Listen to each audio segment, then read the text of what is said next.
স্বীকার করা এই যে বিষয়টা একটু যদি এটা আমাদের মাননীয় মুখ্যমন্ত্রীর মস্তিষ্ক প্রসূত। তিনি ক্লিন অ্যান্ড গ্রিন গঙ্গাসাগর মেলা চাইছেন এবং করতে চেয়েছেন এবং সেটাকে সফল করেছেন।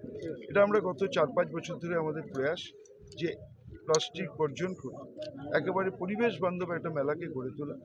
এই নিরলস চেষ্টা তিনি করে গেছেন। আমরা সকলে মিলে, সমস্ত কর্মীরা মিলে আজকে আমরা সেটাকে চেষ্টা করেছি যে ভারতবর্ষের একমাত্র পরিবেশ বান্ধব মেলা হচ্ছে গঙ্গাসাগর মেলা। আর নতুন একটা পুণ্যার্থী এসছে এখন নতুন একটা আপনারা এই পরিবেশ বান্ধব রাখার জন্য দূষণমুক্ত একটা নতুন স্লোগান দিয়েছেন আর করেছেন সেটা কি? প্রতিবার গঙ্গাসাগরের অঙ্গীকার, এটাই আমাদের মেইন স্লোগান।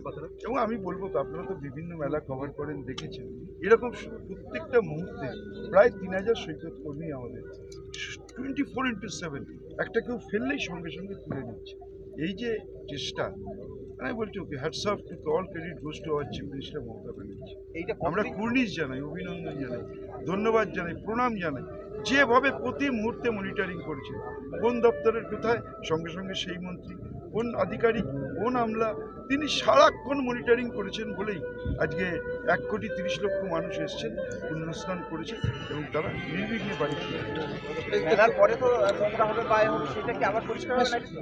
সব সময় আমাদের এটা আমাদের পঞ্চায়েত তরফ থেকে করা হয়। মাননীয় মন্ত্রী বেচারাম মান্না তিনি বলেছেন এটা শুধু এখানে নয়, নির্মল বাংলা মিশনে সারা বাংলা জুড়ে আমরা প্লাস্টিক বর্জন এবং পরিবেশ বান্ধব করার প্রয়াস আমাদের সরকার করছেন। ইতিমধ্যে আমরা নির্মল বাংলার অ্যাওয়ার্ড পেয়েছি।